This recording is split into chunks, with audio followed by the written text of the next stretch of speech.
can all turn on your mics. Are they on the call? Not yet.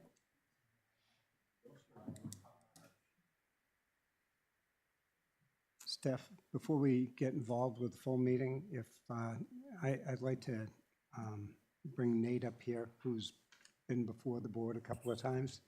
And yeah, there's been a discussion about him becoming an alternate. Okay. And if you inclined, I'd like to make a motion that we make Nate Swayze an alternate. We have some attendees that are trying to attend remotely. Okay. So I think we need to get them into the meeting. We need to vote for them to attend remotely. Our members? Okay. Yes, yes, yes. So if you just Thank you. could give us a minute, because I want them to vote on it as well. It's just not. But I like where your head's at. You give us a minute. Right, a number of people may not know Nate that well, so, you know, he can just tell us about how he was born, brought up in Brentwood, went to Swayze School. I don't think he ever got suspended, once I guess, but never expelled. So is Swayze named for you? Okay. Someone's waiting. Dick's.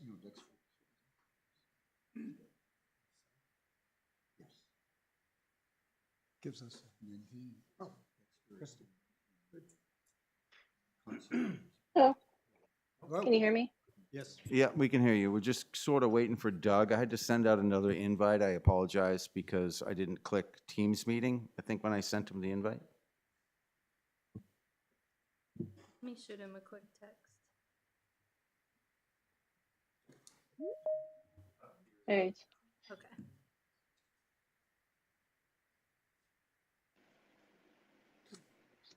Can you hear us, Doug? Yes, I can. Thank you so Awesome, much. thank you. All right. I think we're all here and online. Would someone like to make a motion to, how would you word it? Allow them to participate remotely? Sure, I'll make that motion. Second. All in favor? Aye. Aye. I was gonna believe say, it has to be. we should- I believe it has to be a roll call. Yes, we have to do a roll call vote, and we should just do it individually as well. Doug squared, yes. Brett Ramsdell, yes. Steph Kiza, yes. Bruce Stevens, yes. Paul Kleiman, yes. That was for Kristen. Let's make another motion for Mr. Marino. So made. Second. Roll call vote. Doug squared, yes. Brett Ramsdell, yes. Steph Kiza, yes. Bruce Stevens, yes. Paul Kleiman, yes. Okay, so I think with them, we have the full board represented. So now, Doug, if you want to, Kristen, Doug, Nate Swayze is here in the audience. Bruce and I have been talking to him in the past month since he's been in. I don't know if you recall him sitting in and discussing about housing a little bit. But he appears to want to become an alternate on our board. So I'd like to make a motion that we accept Nate as an alternate. I would second that for discussion purposes and ask Nate to come up and just give a little background. You know, you and I know him, but other members may not. Just very briefly. I'm certainly not opposed to the motion. I just haven't seen an application. There is no requirement for written application. Okay, fair enough.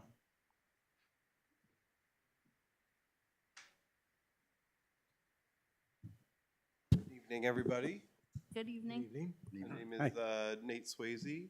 I reside at 46 Old Gordon Road, Brentwood, New Hampshire. I was born in Delaware. I have to admit that, but I did move here with my folks when I was 2 years old. Grew up riding my bike with all the neighborhood kids. Attended Swayze School, Exeter High School. I have moved away multiple times and been around the country. Moved back, had the opportunity to build a house, raise my daughter, my wife.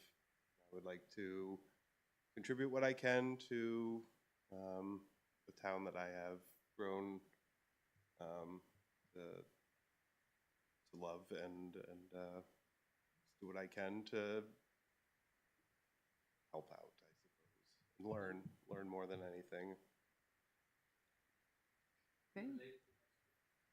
Dexter is my father, Oh, we like for, Dexter. for context. He's a good guy. And I think it's important, being one of the younger people in town, now you're a homeowner, you're a taxpayer, and you're aware of the issues that the town is facing and the state is facing, and if you can participate, I think that would be a great thing to involve, again, a different generation from some of us old-timers, or in Doug's case, even an older. Speak for yourself, please. Yeah, speaking for myself, it would be great to have another person involved in the board, get some more perspective.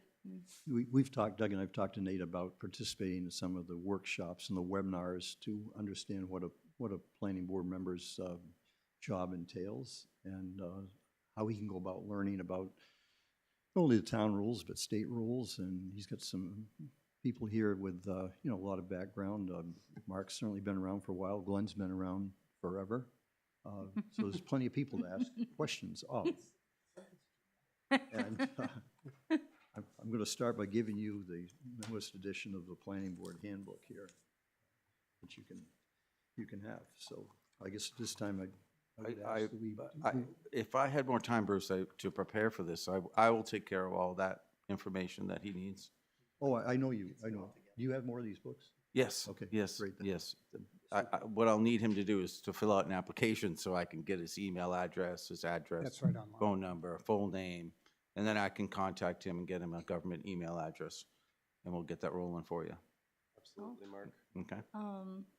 Any more discussion, because we still have the motion on the table to actually vote. And who is the second?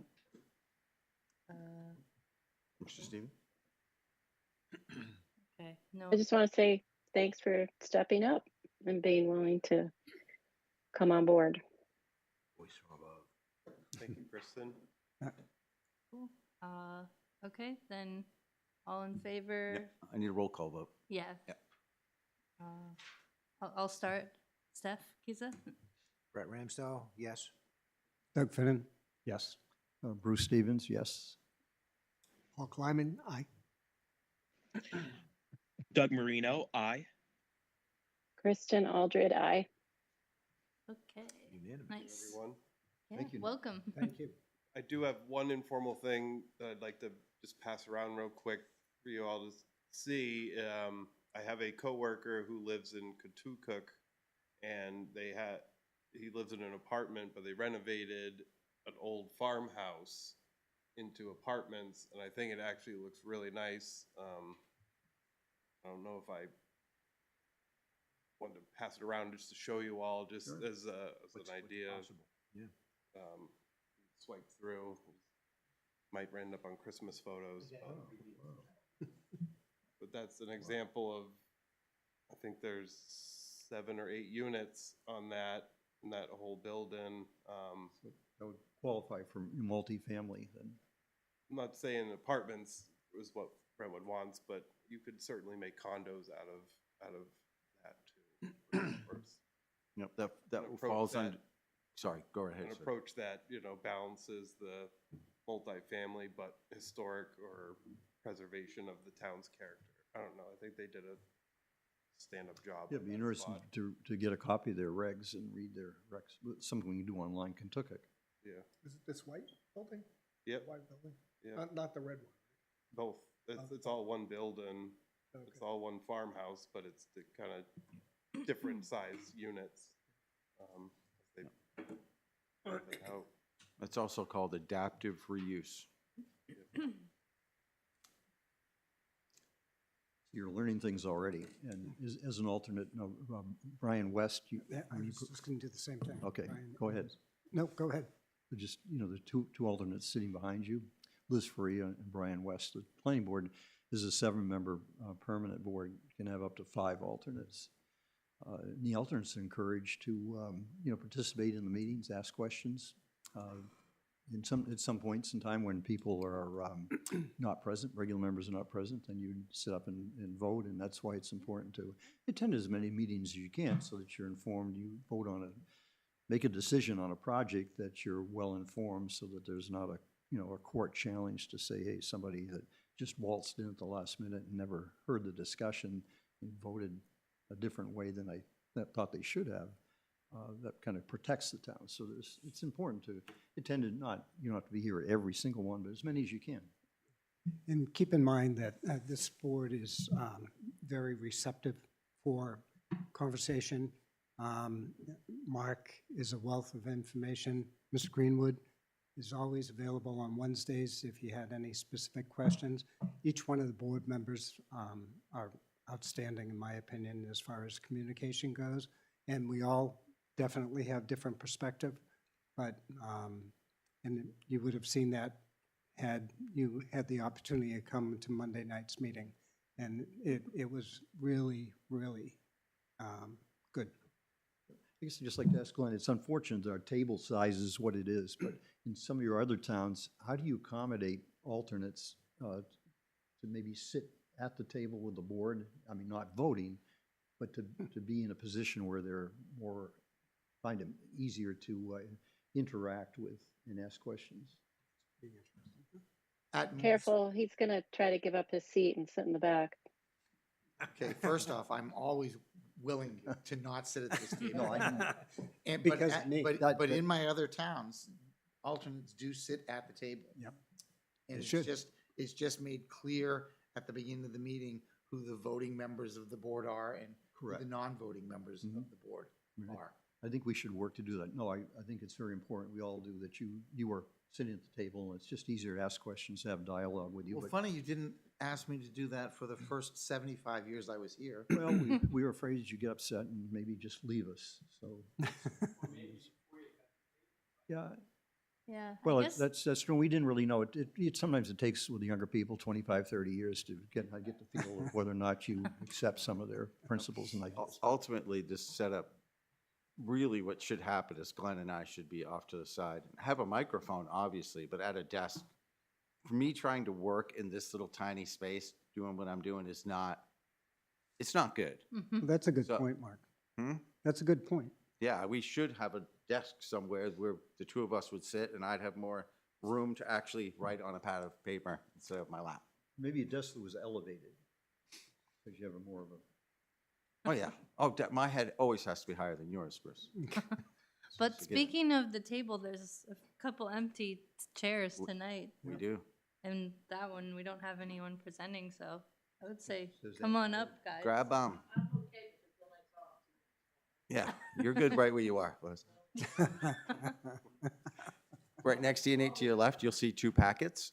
Right to your left, there's 2 packets. Grab one, eat one of each. And congratulations. Yes, congratulations. And welcome. All So right. Mark will get the form filled out, and then you go to the town clerk and get sworn in as a. Yep, you'll have to be sworn in. I'll have to do a bunch of paperwork to that.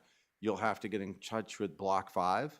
That's the people who handle all our IT, and they'll set you up with a government email address, and we'll get that address added to the planning board chain. We'll get to that next week, though. I got a chair for you right here. That's not that complicated. If I can do it. Come on you down. can do it. You just sit with the big dogs right up here.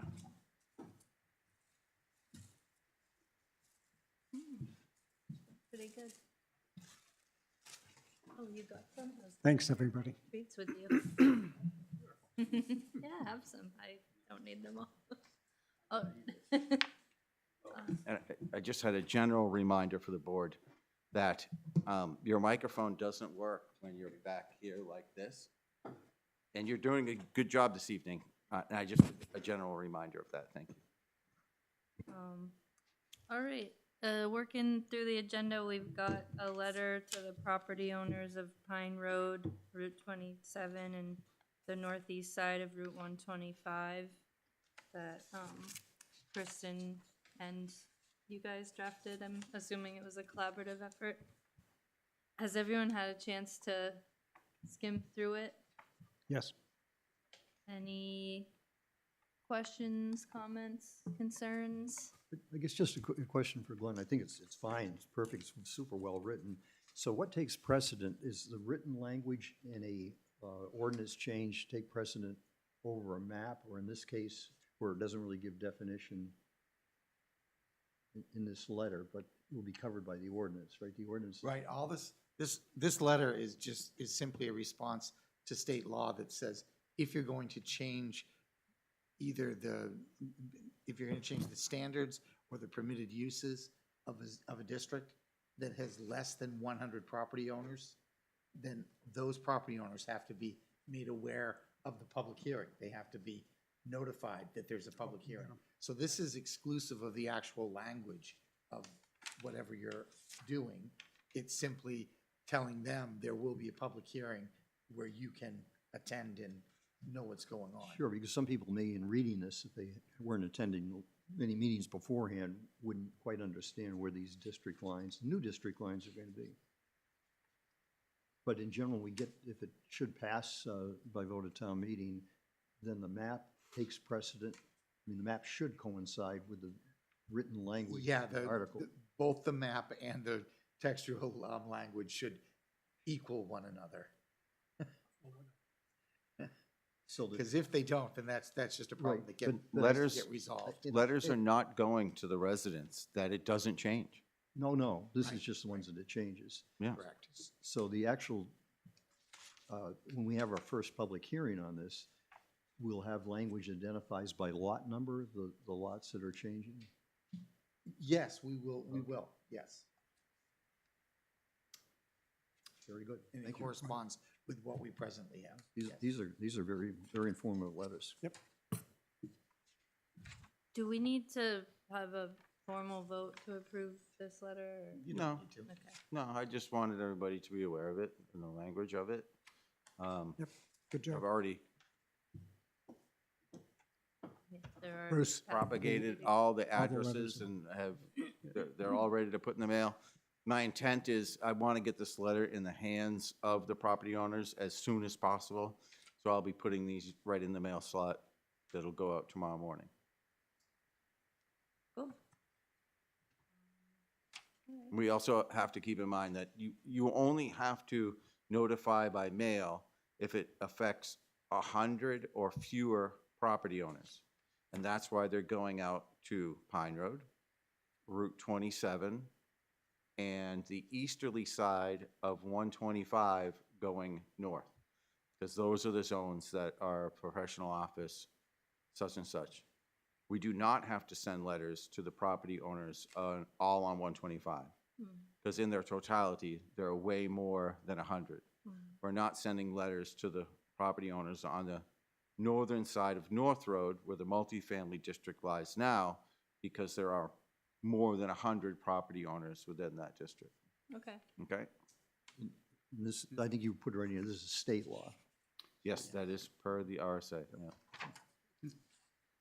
Yeah, because Three Ponds puts North Road over 100, Yeah, just Three Ponds alone.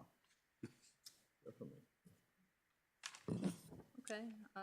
Next we have legal notices for zoning changes. So we've got some drafts to review. I've only really just skimmed them. I mean, nothing jumps out at me, but anyone have any comments or questions on those? Oh, sorry. Anyone have any comments or questions on the legal notices in the packet? Or discussion? Didn't find it yet, right? I'd go through them one by one, because Kristen did make some edits Okay, on accessory dwelling.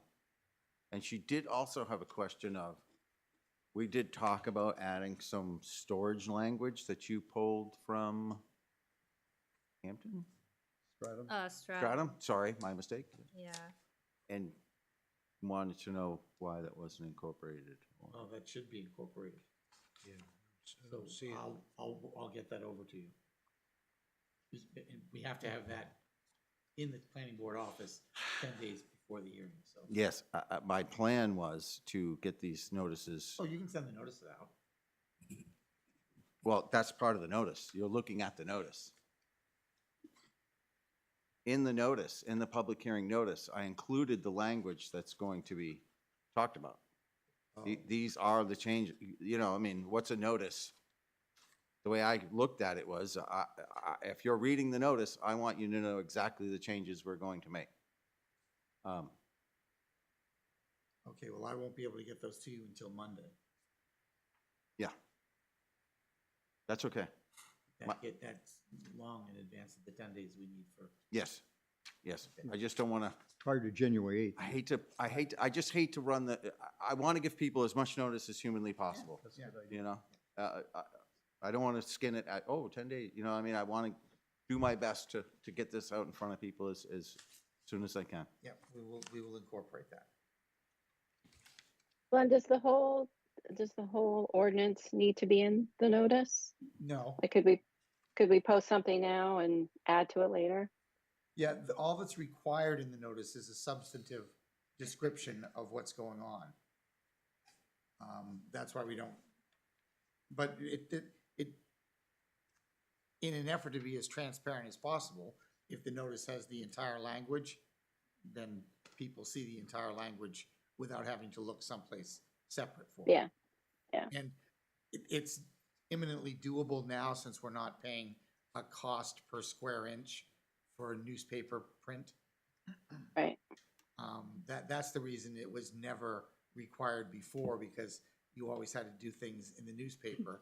And if you had a 3-page ordinance, that's several $100s that should be paying for the notice. Right.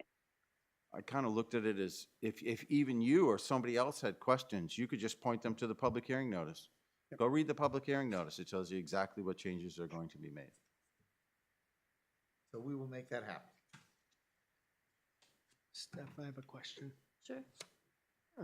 In the number 2 on the first legal public notice, Okay. it says, for a multi-family commercial industrial district will become a commercial district where multifamily residential and mixed use commercial and residential uses are allowed under state law and encouraged. I'm just wondering why the "and encouraged" language, just because it, I think the state is just trying to encourage more housing opportunities. That's my guess on where that comes from. Well, that was the language of the bill, right? But That- you're that- just saying, stop it at state law. yeah, because I mean, "and encouraged" just seems subjective I think I agree. to me. I Yeah. mean, yeah, Okay. so that would be my suggestion, to stop it at state law, because encouraged has sort of this, subjective value to it that I'm not sure is appropriate for a legal notice. Well, it was Okay. certainly the state's intent, but you're saying the town, we shouldn't put that on from the town's perspective. People might read that as a town comment? Correct. Okay. Yeah. That makes sense. Okay. I will correct that. Any other comments on this first one? I agree with that. Oh, you decided to share. Yes, I decided to come up. I have another, not for this one. Now, do we need to vote on these, or this is just I would kind of vote. for discussion? Okay. This is administrative. Yeah, I We're didn't think We're so. just getting legal notices. Yeah, just agreeing Yeah. on the wording, okay. I don't mind picking out general agreement in this particular case. The only time we have to vote on it is at the public hearing to move it To forward to like town meeting. actually Right, cement it. right. That's what I thought, but But I will be trying to catch general agreement. yeah. Okay, so we'll move on to the second one, focus on ADUs. So we've already caught adding the language inspired by Stratham's zoning ordinance. Maybe just take a minute to all skim through it and see if anything stands out. Looks pretty good, because 1,100 square foot maximum that we discussed at our work session has come forward, presented here correctly. I had one comment. Oh, I'm sorry. Go ahead. I just had a question on that 1,100, that's livable space. Does that include if they had a garage for someone to park inside? Or I know that I didn't attend the Monday meeting, but before that meeting before, you guys were discussing too much storage. Correct, and that's part of, I think, the stratum language that Glenn will be working on, that will be presented at the public hearing. Yeah, they had some good language that kind of, oops, dealt with that scenario. I can't remember the specifics. I could probably bring it up, but. I would definitely say that garage should not be included in that calculation. Right, that's not Yeah. our intent, Mhm. but we also don't want them to build like a 6-bay garage. Right. Ideally, so try to have some guidelines to steer them towards something the board deems reasonable. Because I think, again, I think the people, the townspeople, voters are interested in, the language clearly states that these are accessory uses. So we need to distinguish them a bit from someone building a house anew where there wouldn't be those restrictions. Steph, Hmm? I had a point on the second page, number 2, where it says attached unit means a unit within a pre-existing detached structure. That's like an oxymoron. I think you should get rid of It detached. absolutely is, but that's the state language. You have to have attached in a detached. That is the You can't way- just get rid of No. within a No. pre-existing structure? No, Oh, that's, it is, we are using the language that the state has written. that's beautiful. Wow. Yeah, I agree. Yes, I agree. Beautiful is Some- one way to describe it. Okay, I just had a question. Would a modular, like a manufactured modular home, would that be, is that permitted under Sure. the detached? Certainly, it is Yeah. now. Yeah. Okay, I think you'll find that a lot of the ADUs are just that, yeah, being dropped in. that's being dropped in, just, Yeah. just checking. They still have to have all the, the foundation. No, I know. Sanitary. and all that. But you're also taxed, aren't you taxed differently? Like when you're in a modular, you're taxed from the front to the street, you're not taxed behind? At least that's the one. Well, person the I know tax, in the Brentwood. tax bill will go for the entire parcel. So if you have an ADU, it all falls under one Okay, primary. It's owned by the owner.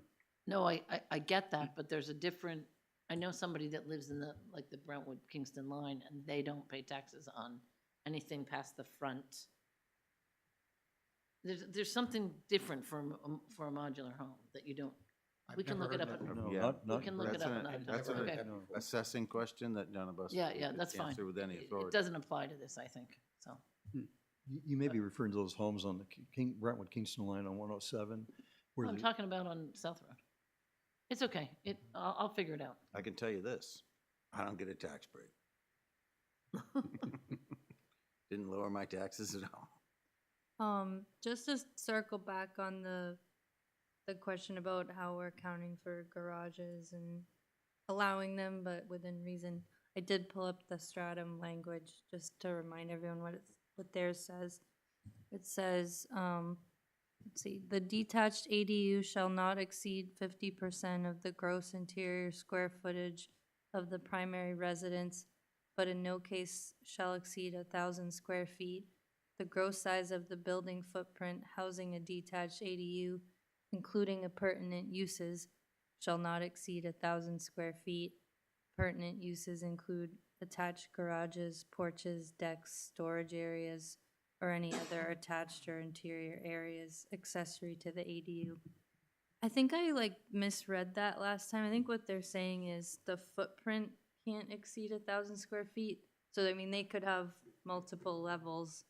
Yeah. So the total square footage could exceed 1,000, including, but it kind of, keeps the footprint itself within reason. So I think that would be appropriate for us. Maybe we bump it up to 1,100 to kind of match. Have to, yeah. And not to put more work on Glenn, I can volunteer myself to do this. Maybe we do a quick sketch to make sure that actually makes sense, what a reasonable size garage fit in that envelope with a reasonable first floor of a regular, you know what I mean? To make sure we're not kind of. Well, it could be 2 floors, correct? I mean, it could be 2 floors. Yeah, I think for this, it would almost have to be if you had a garage, if they were trying to have something. Can't see how it would work any other way. Yeah, Well, that Could be could be. logistically. Physically Yeah. impossible. I guess, so maybe we might need to rethink what our maximum, if we want to allow people to have first floor living. Exactly. Yeah. So I guess. Well, wouldn't it be a trade-off, so you'd have all first floor living, or you'd have a portion of the first floor living? It was just like the case before the ZBA a month ago, where there's two floors. So. Yeah, I think, I can't speak for everyone, but my understanding is a lot of seniors like the idea of first floor living. Mhm. So what were we saying is like a comfortable 2-bay garage, 24 by know mine's- 24? I mean, 24 by 24 is probably a standard. She's tight, but that's your Sure. standard. 30 by 30, I think so. mine's 24 by 30. That's That the gives you a ADU. bit more room between that's the like- doors. 900. I mean, You can get your truck in and a snow blower. If you got a big enough doorway. yeah, mine's not too bad. I mean, I do have a lot of tools in there. That's my problem. It's, let's just say a family of 4 can't all jump in the truck and you pull out. You're squeezed over to one side and you can get in the driver's side and pull out. But I own a decent sized vehicle. I think someone with a smaller vehicle, you know, a smaller SUV or mid-size SUV, I think you'd be all right. But when you're talking about 1,100 square feet, what fits on 1,100 square foot, you know? Because you don't want to look at wonky, you know what I mean? They could go up and then step into an ADU. You want it symmetrical. Right. Yeah, we might, I know we're a little pressed for time, so maybe we should kind of. That was the whole point of the 3-bay, because he wanted it to look symmetrical, which I would too. But we don't want to get away from the idea that these are accessory again, and we're selling them to the people, and we're saying to the Brentwood voters that these are not 2 houses on one lot, but they're one main primary home and then an accessory unit. So if the accessory unit is to, you know, promote living space for young families, I don't think everybody needs a garage. Well, I think if you have How's a houses? garage and they're upstairs, who's to say they're not gonna be using the bottom? You're gonna have to be down there all the time watching and making sure they don't park the vehicles in there and all that. Now they've used the top floor and the bottom floor. And you Well- add up the 2, if you can go over 1,000, you're screwed, excuse me. Well, it's like anything. I mean, the town would have to take legal action if the ordinance was abused. But I think opening up a lot more than what we've talked about in the 1,100 square feet is going down a dangerous slope and not being truthful to the voters who are hopefully will accept the idea of an accessory use, but they do not want to very clearly accept changing our whole zoning code to allow 2 houses on one lot, where now our zoning code for the last 50 years has been 1 home per lot. But even 30 by 30 is 900 square, isn't it? Yeah, 900, That's pretty good size, 30 by 30. that's one big garage. It's a 2-bay garage. I mean, Depends on what you drive it. that's a deep garage. That's really big. I mean, That's a mine big is garage. less than, It's pretty good size. Well, I have a so- Yeah. 2-car garage under 1,000 square feet and part of that's basement. So it's less than 500 square feet. so 30 by 30 is 900 square feet. 1,100. Can't we just say one standard garage? yeah. One standard, one standard I think you have to car have- garage. but you have to have the dimensions, because Yeah. otherwise it's Yeah, open you to have to do interpretation. dimensions. Yeah, I mean, if you want to limit the square footage, the footprint of it, you're gonna have to allow for a 2-bay. It would look real funny at 1-bay and then something symmetrically. I think, what do you think, Mr. Greenwood? Is 1,100, I'm thinking, is a fairly good sized footprint for a 2-bay garage and something I like that? can't imagine that footprint of 1,100 square feet wouldn't accept, wouldn't be a two-car garage. Yeah, If you put it underneath, absolutely. yeah, Yeah. yeah. So I think that's safe Yeah. to say. Yeah, I mean, if they need more of that 1,100 square feet for living space, they could go underneath or do a second story. Yeah, or you could even put in your ordinance if they wanted to do first floor living. How would you incorporate a garage next to that? I think that's a Or slippery just, slope. That's, That- that's the main argument people don't want to see.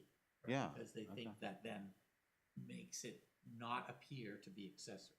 It makes it what too would, big. what would So- stop the homeowner from just putting in a garage of their own next to their house So and calling it their garage? But the person who lives in the accessory dwelling parks in it. They probably could, but here, we're trying to drive to the intent, and we're trying to explain to townspeople what our intent is, and our intent is accessory.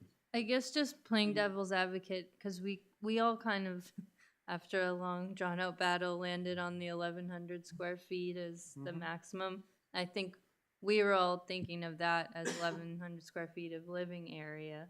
So if we put that as the max building footprint, and it's someone who really wants that first floor living and that cuts into their living area, like, just for discussion purposes, do we want to allow them like another 600 or 700 square feet for a garage in the footprint, say or no. no? No. Say if Okay. they want first floor living, then they just make that garage underneath. It has to be an under garage. But then there would be steps. That's the, like, if they're like No, older and can't do Yeah, but steps. these are not necessarily going to be older retired people like myself. I mean, a lot of these are going to be hopefully younger families. Well, I'm thinking of the woman who has come in a few times. She's building an ADU for her older mother. Mhm. On the second floor. Yeah, I know. So it would- so I it didn't think, follow what uh, the If original there, intent if the concern is the second, a first floor living, I think their only alternative is to do it down, a beneath garage. And that you can make it so that you leave your garage and not go upstairs in your garage and work your terrain around to your front door or your side door. And then you're eliminating extreme steps, but there has to be a grade change still. okay. But if there's no way around that. Yeah. There's no You way think around the extra 500 to 700 square feet will Yeah. be too much? it. Yes. If the entire point of this is making sure that the detached structure looks accessory, we can't add 600 square feet to 1,100. Okay. Because then Just- you definitely have a second house on every. Certainly. And, on every lot. Okay. and again, a lot of these are young families. I grew up, and I think I made it to age 40 before I had a garage. So I think if we're trying to make things affordable, keep them affordable, you got to keep your square footage down. The cost is in the square footage, so keep that down. And if you want to sell it to townspeople, we've heard from our surveys, we don't want any change, but realizing there's a state law, we do have to adapt for these ADUs. And so let's keep them in ADU, let's keep them accessory, keep those in capital letters, ACCESSORY. So it's clear that we're not advocating changing our code to allow two houses on a lot. We want to change it to allow a primary residence and an accessory residence. And you're right, Steph, we went through quite a discussion of this a week ago, I'm having deja vu. 11 days ago. Yeah, I don't want to like rehash the whole No, we don't. battle. I just wanted to, I if would- we need to firm this language tonight, I want us to be on the same page about it. Because I'm going to make that motion that during that discussion back to 900 square feet. Well, my worry is it's gonna end up being 900 square feet of livable space if you're carving out of the 1,100, the decks and the garage and the storage. So the garage really doesn't play a part, because it's not livable space. Well, it's, if you have a, That's why we're going with footprint. yeah, footprint. Yeah. I mean, there's nothing saying they can't build a second story. I truly believe there's gonna be a market for people's older parents moving into these ADUs, and they're gonna want first floor living, and we're gonna be kind of tying their hands a little bit. But I know we have to balance, that specific case with what the general public wants, so. Correct. I can only speak from experience, but a couple that we have built, the person that moved in there, the in-law, the parent, was not allowed to drive anymore. Oh. So there was no need for a garage. Huh, that could come into play. Yeah. Interesting. And honestly, there's nothing that's going to prevent someone after they've done their ADU to 2 years down the road, decide they want to build a garage. If they meet the standards for setbacks, Like a detached, they can just do a detached garage 2 years down the line, okay. or 1 year down the line. But because that building permit would come from the primary, would be solicited by the primary. That's a good point. You know it would yeah. be, Right, so I think it's. no matter who intended to use Right, it. I mean, there's nothing you can do about that. Yeah. Can you have more than one accessory dwelling? No. Okay. No. Just Did you double want to I- say something? making that clear. I don't want to open up a can of worms, but I'm going to. 'Cause I've been thinking about it a lot, and there are different zonings depending on where you live in town. The one I'm thinking of is on my street, anyone who lives on my side of the road is allowed to have horses, cows, pigs, hoofed animals, and everyone on the other side is not allowed to, because they're pretty much abutting the extra rivers. Yeah, but there's That's not a not- law, That's not, That's Or not. that's not. a no, that's zoning. not a zoning restriction. No, you reside in the residential agricultural zone. Okay, well, Everybody can practice. they can, Yeah, absolutely. okay. There's best management practices when it comes to manure, Okay, and well, such like that, but what I'm getting at is, if I was to build an ADU, invest money, take on that mortgage, I would build a barn. Something that I also could put my, a wood miser in, my four-wheeler, something that I also could use, possibly rent to someone who has a horse, who can then use the trails, that just speak, it would be, I don't, again, I didn't want to open up that can of Well, worms, no, you but would be not within your every- right, not you would be every- within your right with this ordinance to build that barn. And then, once it was built, you could petition off up to 1,100 square feet within that barn. You can't use the whole barn, so you couldn't put 2 or 3 apartments in there, but you could put one, so you'd be well covered. Okay, all right, I just didn't, I'm just hearing the 1,100 and, you know, if But I again- was to do that, I would want flexibility to be able to use that same building that I'm investing in You could, so my neighbors also don't have to look at all my stuff. you could do I'm sure that. they would appreciate it too, Mhm. you know. You're within your right to do that. Steph. would, Oh, okay. Everybody, unfortunately, I've got to leave, but Merry Christmas to everybody. Happy New Year. You too. Wait a minute, don't I need to come with you, Doug? You do. I thought that we made that arrangement. The cars are warming up. we're, Having a nice holiday. Oh. I worked so hard on those new. I did.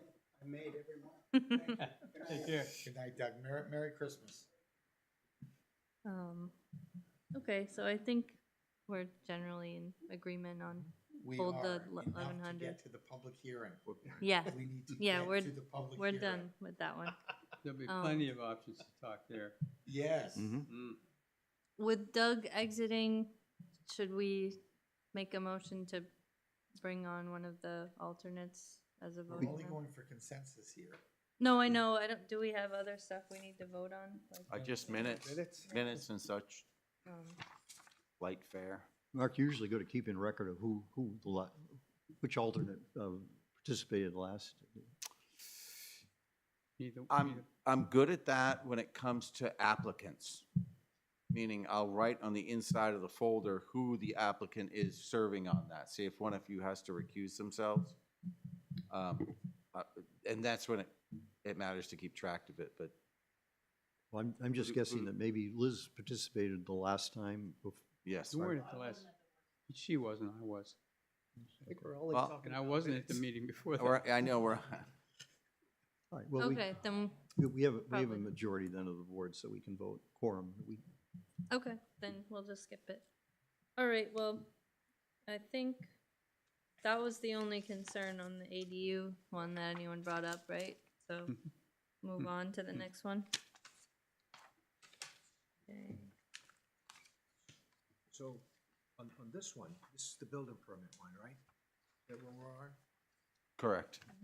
So, so the building inspector is gonna be the one that signs off on the permits. And the select board is now out of the equation. What's the checks and balances? Well, I'll have to say that I think I was probably responsible for getting this Yeah. written because our current regs state, and this is part of zoning, so our zoning regulations state that a majority of the Board of Selectmen will sign in triplicate approval of a building permit. So the selectmen, and there was no ill will or any reason they were trying to subvert any action, but starting back, so it's about 8 months ago, they made a motion just to have the building inspector sign the permits. But they didn't really have that authority to make that change until we made that change here. My thinking is, in the old days, we had very few building permits, and we had selectmen that lived, throughout town, that lived in town a very long time and kind of knew different parcels of land.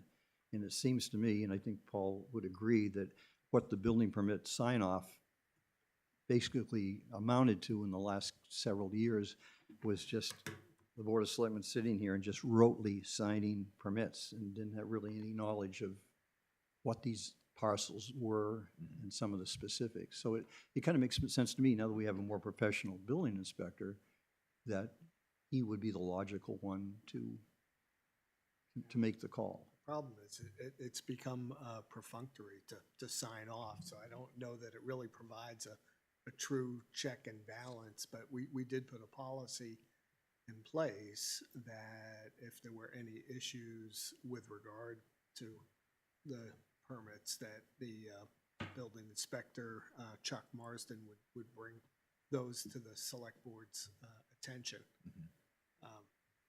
So that's sort of the policy in place in terms of what he's supposed to do, and then now we're continuing to sign until this ordinance change occurs. I mean, that's fine. I mean, I just wanted to know, do we have anything in place where he comes before the select board? We've had, 3 single-family permits that I've signed off on, 15 decks, 2 solar systems, just to keep everybody updated as to what's happening. Yeah, I mean, the idea of check and balance is great. Yeah. If the check is made. Right. But And the problem is the select board could get a list, but even getting a list, and I'll look through those quickly just to, see if there's a list of things just out of, curiosity, but it doesn't really get me to a level of a true check, and that's the problem. I mean, as I think Bruce was explaining in the past, it was different when you only had a couple and, in a much different town where, you may have had real, great knowledge of the parcels and what was going on. I just, there's a lot of stuff going on, so you don't have that knowledge or capability any longer. So we delegate that to the building inspector. I guess the reason I'm not so concerned is, and I'll let Mark and Glenn speak to that, the building inspector now is checking quite often with both Mark and Glenn if there is a question, on a building permit for, be it, setbacks or, wetland issues. And I think that I believe we're still leaving the language in this, Mark, that foundation certifications are still required. Yeah. Right, that isn't changing. Yeah, again, I was at the meeting on Monday, they were talking about growth, what the growth is planned for the town, and we were, 3.5% last year, based on 27 single-home houses. It's nice to know where we're at as the year goes on. Are we gonna hit that 3.5, or whatever we're gonna budget in, 4%? Do we need 30 homes to be done? That type of thing. Really, the major growth comes right through this board. Yeah. And So all what was happening, subdivisions we come were here. having, this foundation certification is something that where a licensed land surveyor is required to go out, post-development, post-subdivision approval, and actually cite that foundation, because we put in, as part of the subdivision process, a building envelope on the property that is well back of the wetland setbacks, buffer setbacks, and that sort of thing. But before that surveyor was required to go out and do it, people get the building permit, and they just go out and lay out that foundation, and it might not be within that approved building envelope. So it seems like we've got a pretty tight system. Talking about growth and development though, or growth in revenue? Growth and revenue. Yeah, so I think, so we're just looking at this and trying to find the email on it. Actually, maybe in my other email, but, you know, Jim Hajar was, you know, checking Right. with DRA for purposes of, you know, then making some calculations, you know, with regard to the cap that you'd need to do and figure out an estimate on that. And I want to say, you know, a conservative estimate that came back was somewhere, and I may be off by a point, but I think it was like around 3.7 or 3.8 in that neighborhood. I may be off by a 0.1, but that was the conservative estimate. All right, that was it. Of projected growth? Thank you. I got no issues with it. When they quantify growth, are we saying homes? No, No. we're talking, that's why I asked. We're Taxes. talking about revenue. Yeah. Oh, revenue? Yeah. Okay. Thank you. Any other comments or discussion about this one? Okay. Next on the agenda, we have the notice of public hearing in Epping for collection, storage, transfer facility. Does anyone have any? Take note of the date and time. It's an hour before our planning board meeting. So, but I did call the town of Epping to see if they had a site plan that I could provide you, and at this particular juncture, they don't. It is the site of the current ERCO, which is a recycling sorting facility now. You just might explain to people maybe listening where this is located, just. Ooh, Racetrack, right? it's right next to New England Dragway. None of the expansion, they're looking to do a small expansion. None of it is on the town of Brentwood's property. We were notified because part of the property out front is located within the town of Brentwood, but all the facilities and future growth that they are proposing is in Epping. They are going to Epping, as in they, are going to send me the site plan as soon as they have it. Now, the Epping Planning Board may decide that this is a project of regional impact, and then that would afford Brentwood residents, boards to make comment on the Epping site plan, in the Epping site plan process, but Brentwood doesn't have any authority to make a vote up or down on the project or No, where it will be located on the property. technically, that property is, part of that property is located within the town of Brentwood, and we have gotten in a butters notice. But the abutters notice is for the state process. Yes, yes. This is, the discussion that will take Thank place in January is the state's process for looking at this, not the local process. Correct, and that's why they don't have a site plan yet. This is a there part will of the be- state process. There will be a local process within which they might determine it to be a project of regional impact, but they might not. Correct. Well, this business has been going on for probably the best Yeah. part of a quarter century. Yeah. And that's what its use is, or the business is, resource recovery, so trash, all sorts of building debris, and any matter of refuge material goes on site and then is separated and sold as a result of that. Yeah. That all depends whether the traffic increase, it's business as usual over there, really. But I just wanted you guys to be aware of it. We were notified. Doing my job. Wouldn't it be great if we could dump over there? Just saying. You can. Oh, you can? Private citizens can bring stuff in Yeah, there. this isn't household garbage, so this is more in like industrial waste or commercial. Metal. Metal that and kind of- wood. I used to bring when I was driving a truck, that was one of my first jobs, is that I would bring, what they would do is say, if you wanted to remove this building, an excavator would come in with a thumb and it would be crunched up in as small pieces as possible, and they'd load it in a truck. And then you would take it over there and you'd pump it out with a live floor trailer. I can go into that, but then they would sort it out. They would pick out your vinyl siding, and then it goes through a sorting facility. Part of the material, I mean, we're talking 20 years ago, so, or more. Was dirt fines, which they bring up to the landfill and use as cover material. When you dump trash down on the ground, you need a material to cover the trash so people can drive on it. And that was the wood chips and the dirt fines. One of the providers was ERCO. But they strip all the wire out of it. They make a commodity out of it, really. So, Kristen, you wanted to say something? No, a phantom hand raise? Yeah. No, this is going back to the legal notices and ordinances if there's nothing on the refuse facility. I'm just wondering, are we on track for getting the commercial zone and workforce housing ones squared away? Yeah, I think so. The answer is yes. Okay. If everyone's good with the Epping notice, we can move on to the minutes. Has everyone had a chance to review the minutes?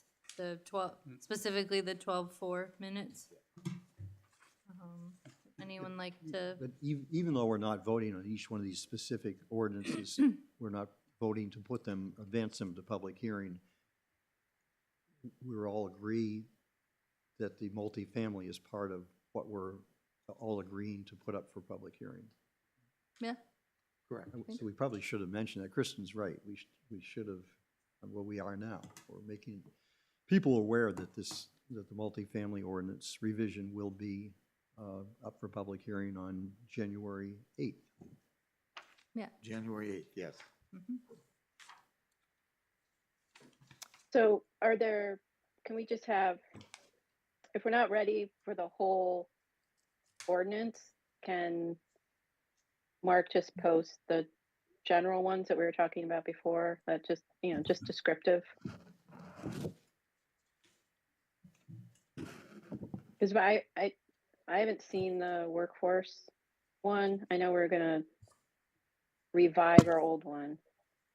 And then the commercial multifamily, we had a draft from Resilience and we marked it up in a meeting, but I don't think we finalized it. And I sent Mark an email with my notes from that meeting. It wasn't a lot of major stuff, but just a few tweaks and a couple things that needed to be deleted that were out of date. I don't, on the workforce? On the multifamily and She's commercial. talking about the multifamily. We will make sure that those edits are included, Kristen. Okay. I just want to make sure we're timing wise, we're I didn't okay know- for the hearing date. I wasn't aware that we were holding 4 public hearings on the 8th. Well, I guess that's a question. Do we need to, or can we do 2 and 2? Or 4 and 2, or whatever it is. So in other words, after January 8th, is there time to post? There would only be time to post one more meeting. So we should do them all on January 8th so that encompasses the first round. So that if we did need to do something on the 8th plus 14. 22. 22, thank you. 22. I'm Yeah, makes sense. thought Yeah. that was the prepared for plan. that, but I will make myself prepared. So that's why I'm thinking, Mark, maybe for those two, just get out the basic description. And then That which is required by the that which was Noticing required by law. law. right. And then when it's ready, add the whole thing. Yeah, I'm gonna have to. I don't think I'm gonna have time on Monday to recraft because what has happened is the documents from Resilience, right, that everybody's edited and changed, it's all in different fonts. It's disjointed.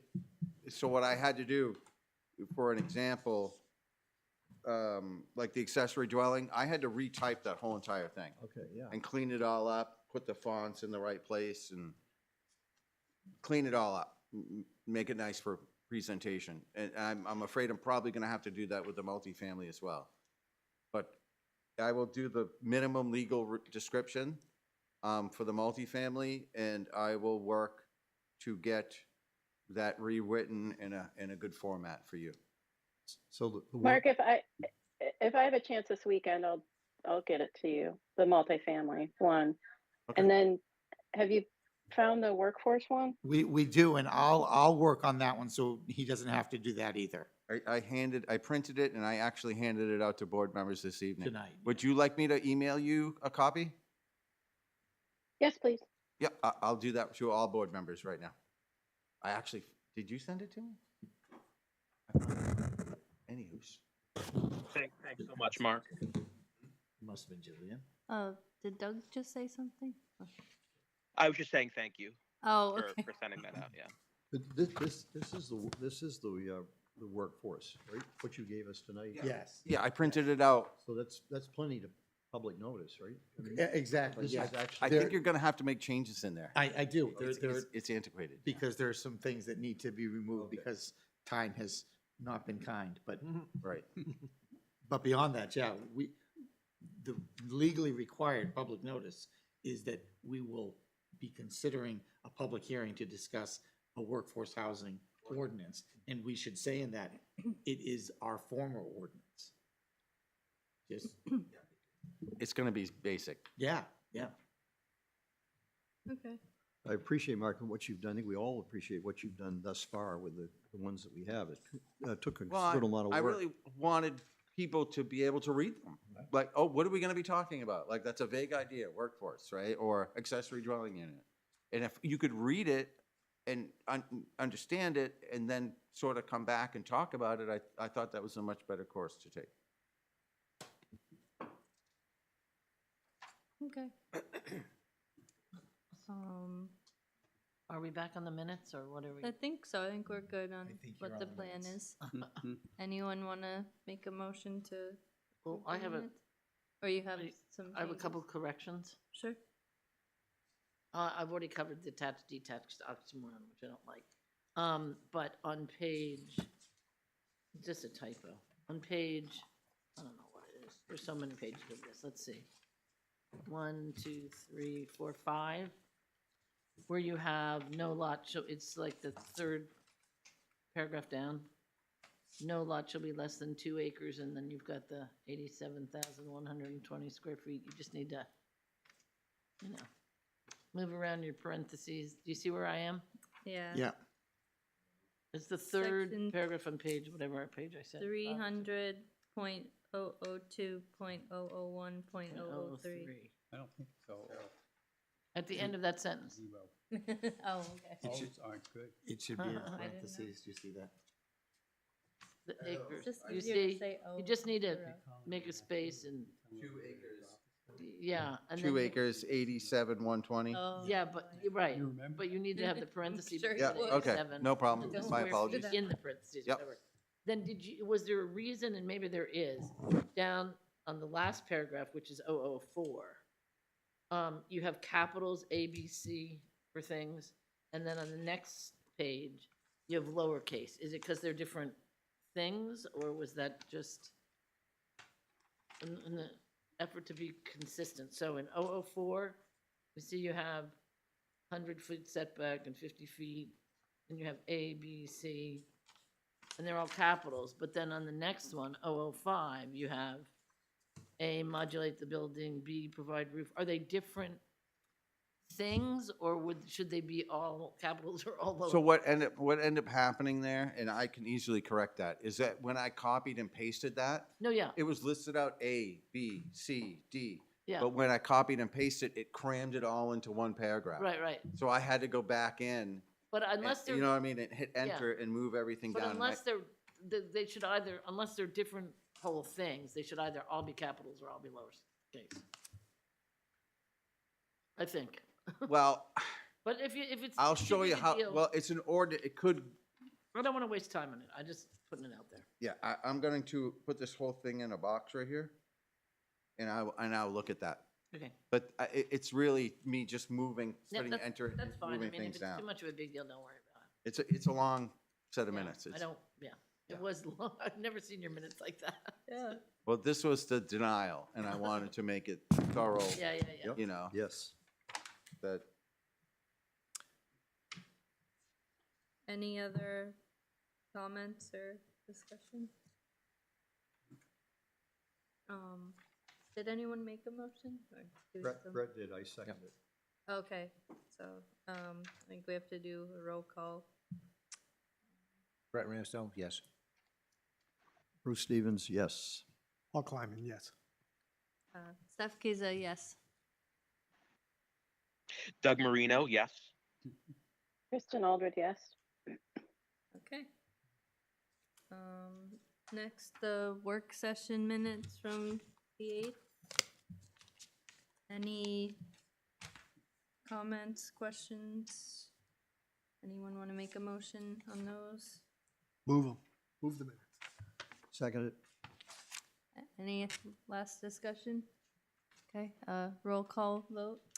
Brett Ramsdell, aye. Bruce Stevens, aye. Paul Kleiman, aye. Steph Kiza, aye.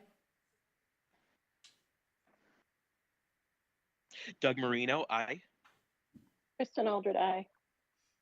Okay. That was easy.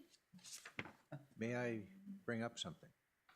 Smith Road, a lot of activity happening down there right now. Is the power company starting to stack wood back up down there? Where?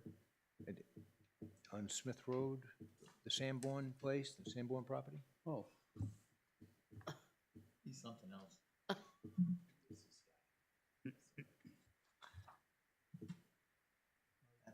Yeah, that's a Board of Selectmen issue. Oh, sorry. But I think, We're punting. Yes, I saw they reapplied, Reapplied. but it Well, looks I'm like the not- electric company's back in there, because I think they're stacking the wood back up. yeah, the timber timbers? mats, timber mats. Yeah, the right. timber mats. So I don't know, if does that need to be a extended piece of the application now? Because we never required it before. Well, we haven't seen the new application yet, or I guess you have. You Oh, you had sent it notice to of it. us. yeah, Notice of it. I believe I sent it out. I You must, did, But- you but- did, I saw. But if they mark it as storage, we can ask what kind of storage you're contemplating. But it seems like the exact same thing that they were doing Yeah, before, they're just doing it's it again. just a temporary. the lay down. I mean, the easiest way to quantify that, it's the lay down, right? I mean, we Lay down materials. tabled the, So that's okay? we tabled the issue, you know, and Yeah, why? Yeah. Well, because the thought process was that there was a reapplication and that it was better left for the planning board, you know, because, you know, I think this board has the, you know, background and knowledge to do the due diligence and make an appropriate decision on that reapplication. So there was a cease and desist or there's not a cease and desist? So why would he do a reapplication if there's no cease and desist? No, we No, denied We it. denied the The application. Right, board right, oh, that's denied it. right, that's right. That's why they have So- to so do no the cease and desist. reapplication. No. Well, we had tabled the cease and desist Yeah, okay. pending this reapplication to see what, you know, And this he's doing the this same- board will do. As far as I can tell, he's doing the same exact thing over again. Say it again. He's doing the Yeah, exact and- same thing over again. Paul, I would say, you know, the process takes some time, so don't feel like you have to wait for the planning board for that process to go through. I mean, we've been No, talking about didn't feel activity like at that it was site for a while. I didn't feel like it was a requirement necessarily, Kristen, but I just felt, and I think the select board felt it was the right thing to do under the circumstances. But if there's, you know, activity going on there that is, you know, beyond, above and beyond, I mean, that raises a new issue. Now, if we're talking about the matting issue, which, you know, as I understand it, has been tacitly permitted in the past, but if there was, you know, items that was above and beyond that, then that would give, you know, cause for concern. So I did think it was appropriate and the rest of the select board, well, I'm trying to remember now. So that was a unanimous or 4-1, I can't remember. But- It's looking pretty tight down there, because before they had the whole open space for all that matting. Now they're stacking it in a pretty small space. I mean, you're to be applauded for keeping your eyes open and viewing things that are going according to Hoyle. And I think the process is, you know, pretty clear. The select board does have the right to or they're the responsible party for investigating that. But as a citizen or planning board member, whatever, it would be important for you just, I think it'd be great. You did exactly the right thing. You're voicing a concern. It is imperative that you write a couple sentences, just ask a note to the Board of Selectmen requesting that they look into extraordinary activity on the site and to sign your name to it.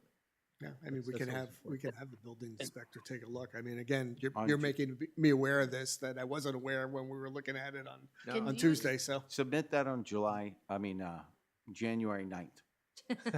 I think No, but I'd encourage you to do that now in the next week's time, just a statement, just so that then the selectmen can ask the building or require the building inspector to go on site and view something.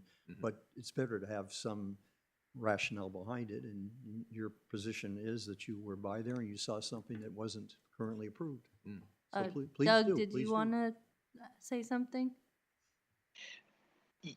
Yeah, so just I want to comment on this because I know that I've been I've been kind of outspoken about this one. I voted against the last continuance, and then I believe I made the motion at the last meeting for the denial.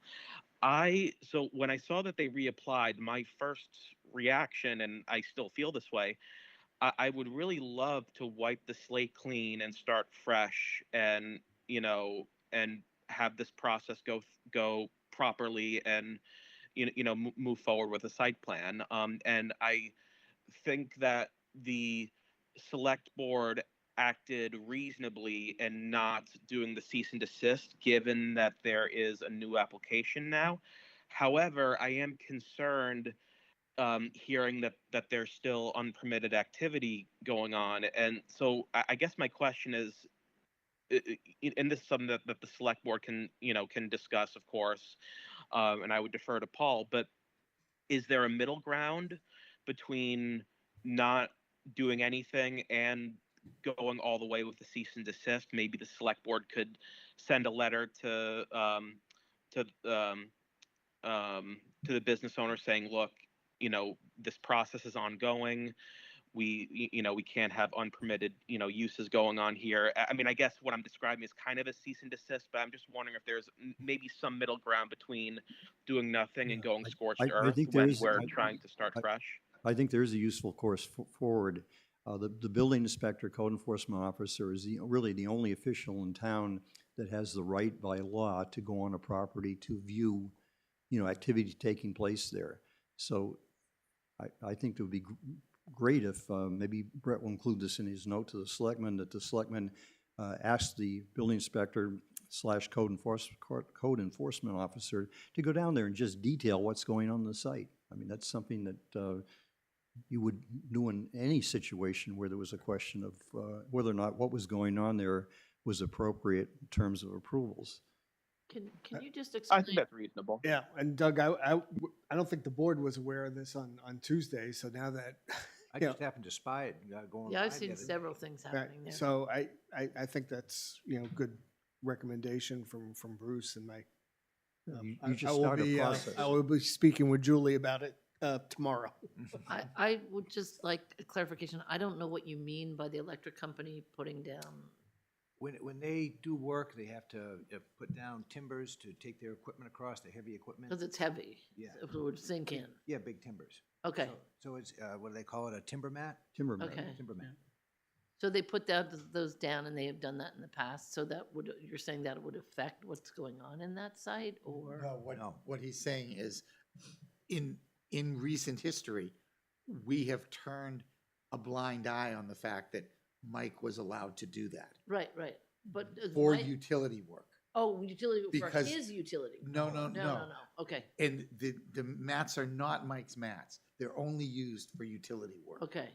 But the utility company, having had a place where they were able to do it before, have apparently Come back figured to- they would do it again, right in the middle of a really contentious process. Right, and it was a So little if- different before, not to cut you off, when that was the sole, Thing that was happening. and there. activity Yeah, going gotcha, on. gotcha, so. okay. So maybe you invited him back in. But just establishing a record's important. And because we've had issues there before, to get that building inspector, code enforcement officer to go down there and detail what's going on as of whatever the date is. And it's part of this attitude, you know, of, well, I can do what I want. They're not gonna be able to put a heck of a lot more stuff there anyways. That pile goes way back. I Well, don't think I they'll think pile Bruce- it any higher. I think Bruce is correct. We need the documentation from the building inspector. And now that I'm being made aware of what I wasn't aware on Tuesday, I will let Julie know tomorrow. And I've seen a little guy go around with a little cart thing with the little, I don't know what that kind of machine is that you drive around and check out the things. Yeah, there's definitely stuff going on there.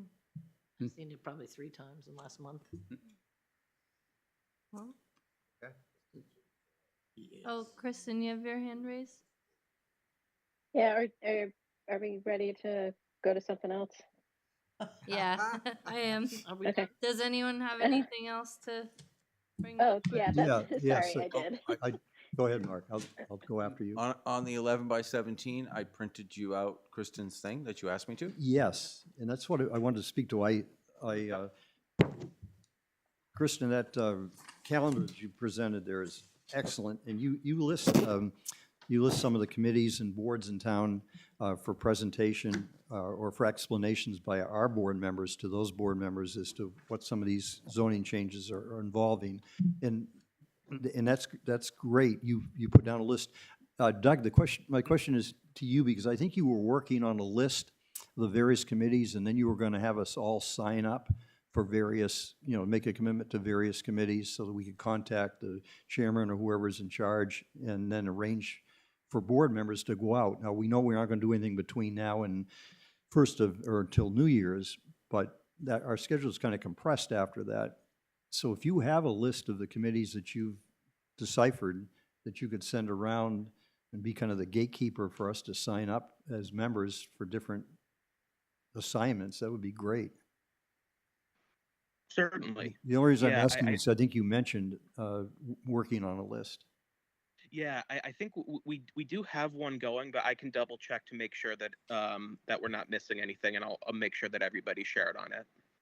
Yeah, if you could do that, maybe Yeah, send it to Mark. There's some in the spreadsheet. So we've got the seniors, the school group, historical society, library, churches, Republicans, Democrats, the various homeowners associations.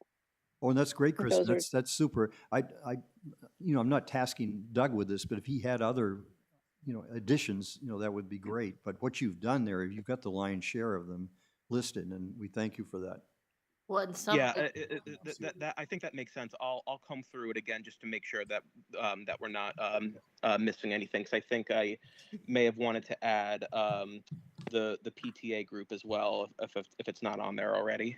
it is the That's PFG. the Okay, perfect. PFG. But the I forget what it senior stands for. luncheon is only every other month, and so the next senior luncheon, and it's really 11 to 1. The next senior luncheon is until like Valentine's Day or something. Well, that's still prior to voting Yeah. day, yeah.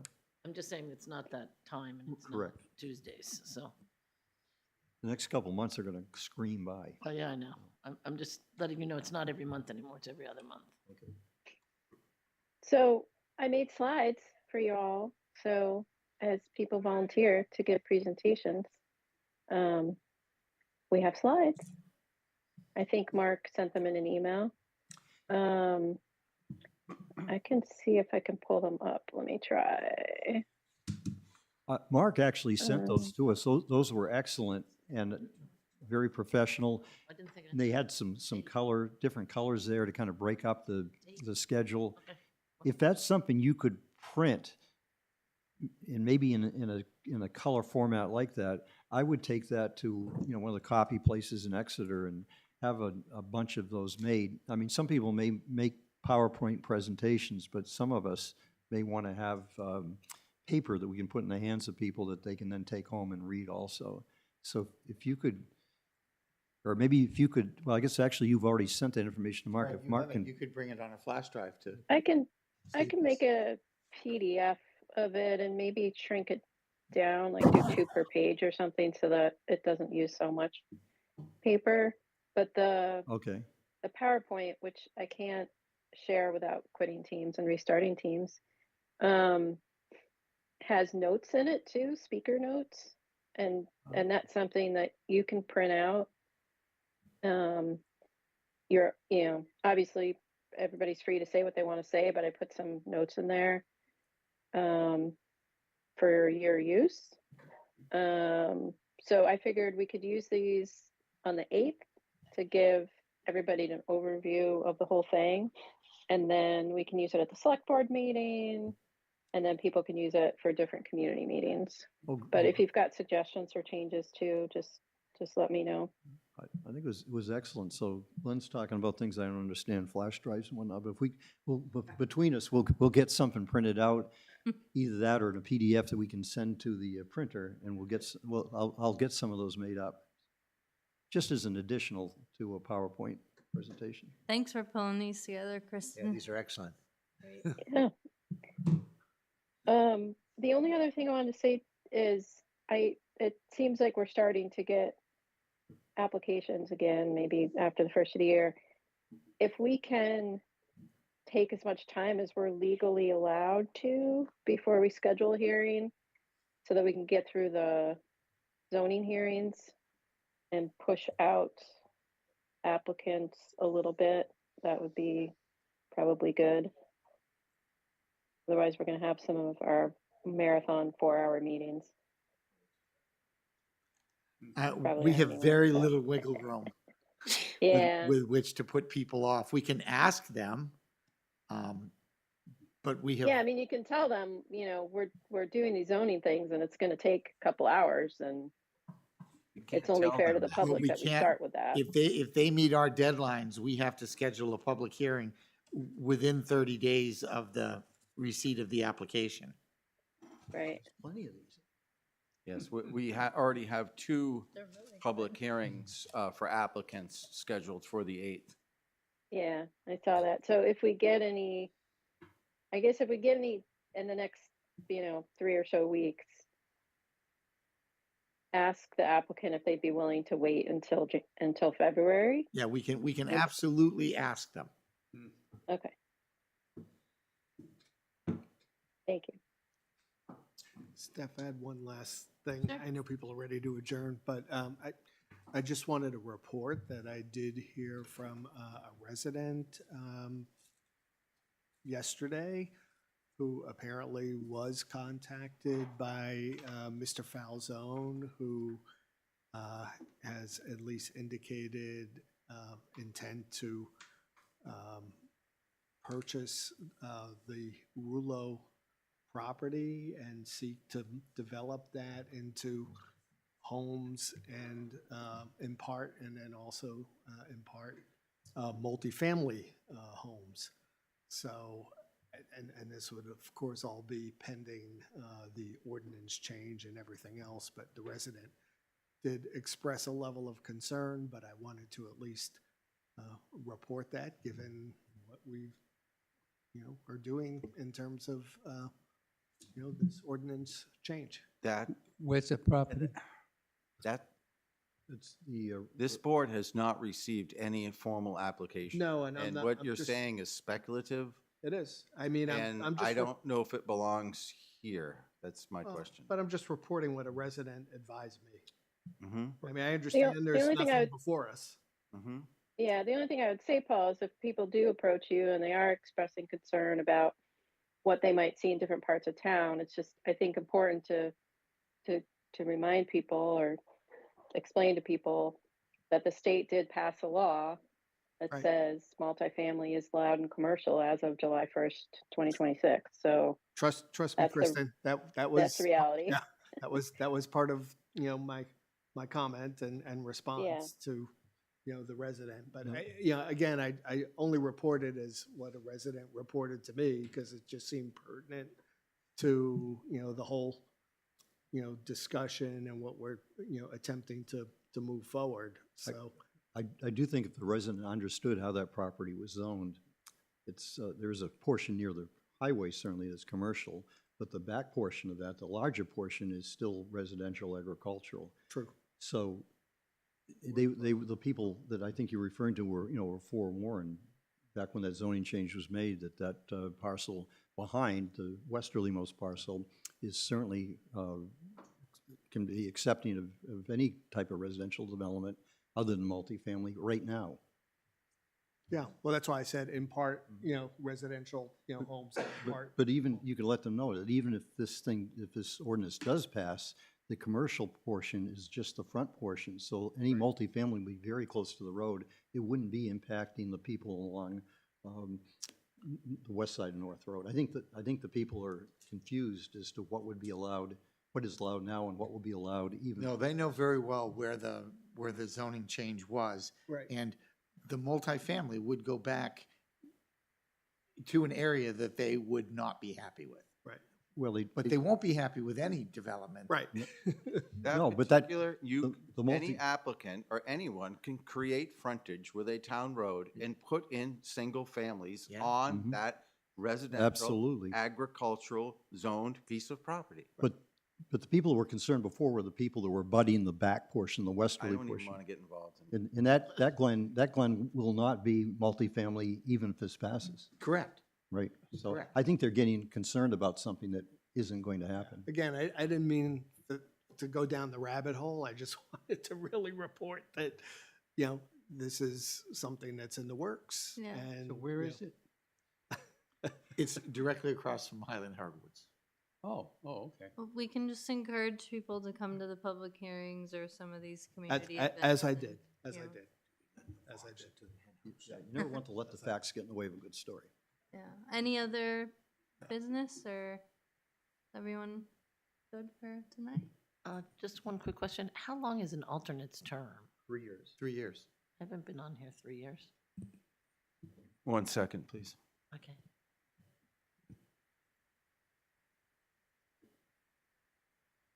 Or we can do this after the microphone's off, but Let's do that. I don't want to keep people that want to go home, so. Any, any But I was kind of motions to wondering why I'm adjourn? doing this again. No, Oh, your you- term. Oh, you weren't put on. I was informed by Daphne, who has appointment slips, and she keeps an eye on such things. Normally, I have a list of everybody and whose terms are ending, and Mr. Stevens is well aware of his term coming to an end, and Mr. Fenton, who has left at this moment, I will run your His term is reelection campaign. coming to an end as well. But Daphne did inform me that your Does it appointment say slip- when I was appointed there? I can definitely get you that information on Monday. Because I know it's not 3 years, Yeah, it Okay. doesn't seem like. but Yeah, it hasn't. I mean- Maybe 1.5. It's okay. If it needs That's to why be done, it that's needs to why I be done. handed you that. If you'd like to fill it out, you can Yep, fill it out. I filled it out, but I just wanted to check on that first before I pass it in. Sure. Okay. I will send you that email on Monday. Okay, That's okay or I with can you. stop by. So, That's the town clerk, you that's know really when her I- domain. Yeah, Hmm? do you know when mine expires? I sure do. he was before me, just saying. 2028, sir. Oh, okay, thank you. Anyone want to make a motion to adjourn? Make a motion to adjourn. I'll second. Roll call, or any discussion on that? Hearing none. Roll call vote? Aye, Brent Ramsdale. Aye. Steph Kizza. Bruce Stevens, Hi, Paul. Doug Marino, aye. Kristen Aldred, aye. All right. Thank you, guys. Merry Christmas. Happy Yes. holidays. Merry Christmas. Thanks, Yeah. everybody.